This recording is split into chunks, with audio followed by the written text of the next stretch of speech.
Bismillahirrahmanirrahim. Assalamualaikum warahmatullahi wabarakatuh. Kembali lagi bersama saya, Dr. Hewan Muhammad Irfan Sabri, dalam channel YouTube Dr. Hewan Irfan. Kali ini kami kedatangan pasien lagi. Sebelumnya kucing ini pernah dipasangkan kateter. Jadi karena kekurangan informasi, kateternya dicabut sendiri, kemudian terjadi penyumbatan lagi. Jadi di sini teman-teman, hasil akhir dari video ini nanti akan kami jelaskan cara memberikan obat kepada kucing. Dan dari kucing ini akan saya keluarkan 200 cc cairan urin secara paksa dengan metode trokard. Jadi begitu teman-teman ya, supaya teman-teman lebih tahu sedikit, akan saya bahas dulu untuk sementara faktor penyebab dari retensi urin ini. Retensi urin biasanya terjadi pada kucing umur 1,5 tahun ke atas. Yang kedua, faktor lingkungan, misalnya terjadi intimidasi dari sesama kucing, baik itu pejantan maupun betina, sangatlah mudah stres. Ketika minum dan buang air, jadinya dia tertekan dan menahan air kencing dan kotorannya. Yang ketiga, selalu kucing jantan beresiko lebih besar untuk obstruksi uretra, karena saluran uretra pada kucing jantan lebih panjang dan sempit. Yang keempat, adanya dehidrasi atau kekurangan air. Yang kelima, diet cat food. Jadi di sini diet juga, cat foodnya juga berpengaruh. Yang keenam, kegemukan. Jadi yang ketujuh, stres dan faktor keturunan. Kemudian ada pun gejala-gejala dari retensi urin. Biasanya terjadi, pertama, gejala-gejalanya dia stres, kucingnya lesu, muntah, nafsu makan turun, susah mengeluarkan urin, dan adanya darah dalam urin. Ini bisa teman-teman lihat semua. Kemudian yang kedua, kesakitan saat dia urinasi. Nah, di sini kita bisa lihat waktu membuang urinnya itu kadang-kadang sampai membungkuk.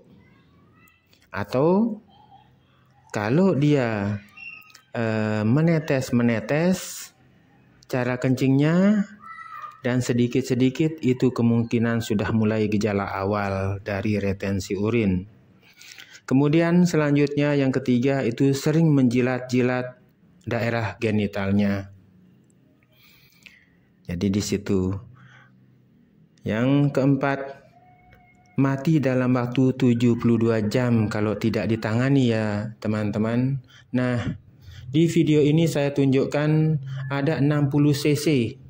60 cc spite yang saya gunakan.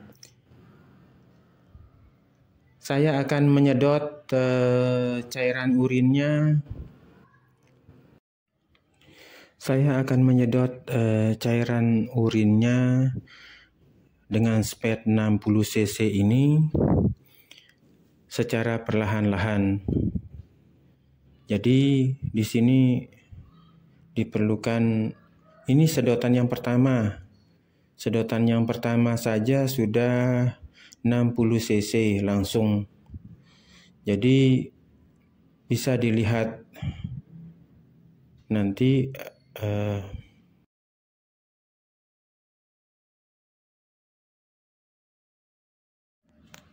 nah ini teman-teman 60 cc lebih sudah saya sedot cairan urinnya, dan kebetulan karena baru kejadiannya kemarin, jadi urinnya masih kelihatan agak segar, normal.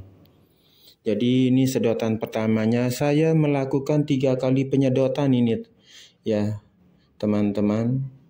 Saya melakukannya 3 kali, lagi ada jeda waktu kita melakukan penyedotan ini, ada jeda, dan di situ banyak cairan urinnya yang tumpah ke atas tisu yang kami sudah siapkan.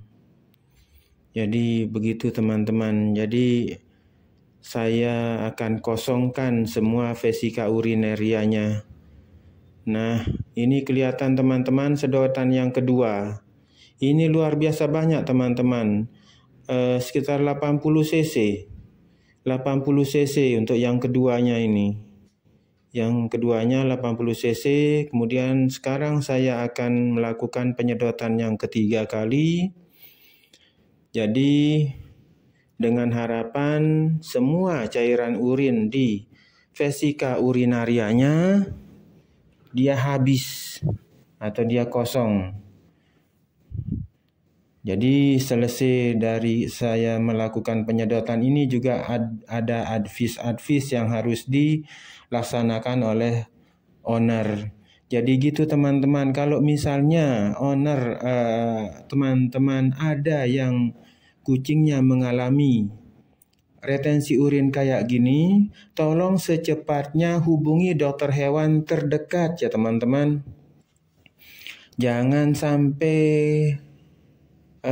terjadi lebih parah, supaya cepat ditangani.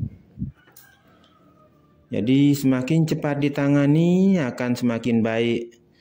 Memang kemarin kalau kita tidak mau dioperasi kucingnya, begitu terjadi kesulitan kencing. Nah ini teman-teman yang ketiga, sejumlah 80 cc lagi saya sedot. Ini berarti jumlahnya sudah 200-an cc teman-teman. Kucing yang segini kecilnya menampung urin 200 cc. Bagaimana kalau misalnya tidak ditangani? Dia kemungkinan akan terjadi iritasi pada dinding vesika urinarianya, sehingga menyebabkan perdarahan. Nah ini begitu saya tes yang ketiganya, ternyata sudah kosong dan habis cairan urinnya. Biasanya kalau cairan urin sudah mulai habis, ditandai dengan keluarnya darah ya teman-teman, kalau kita menyedot itu. Jadi ini udah yang ketiganya udah kosong, jadi saya cukupkan dulu sampai di sini videonya. Kemudian begini teman-teman, kalau misalnya ada gejala kesulitan kencing, sekali lagi saya tekankan, kalau ada gejala kesulitan kencing pada kucing-kucing teman-teman, segera hubungi dokter hewan terdekat. Paling tidak akan dikasih penanganan awal dulu berupa obat-obatan. Kalau memang sudah ngeyel, tidak mau dia keluar kencingnya, nah pengobatan yang paling bagus di sini harus dipasangkan kateter ya teman-teman ya. Harus dipasangkan kateter, dan kucingnya harus dibius. Di sini masuk kategori operasi ya teman-teman. Gitu-gitu aja informasi yang bisa saya sampaikan. Mudah-mudahan ada manfaatnya teman-teman kita ya. Semoga kita dan semua keluarga besar kita selalu sehat, bahagia, sejahtera, semakin sukses dalam prestasi dan selamat di dunia dan di akhirat. Wassalamualaikum warahmatullahi wabarakatuh.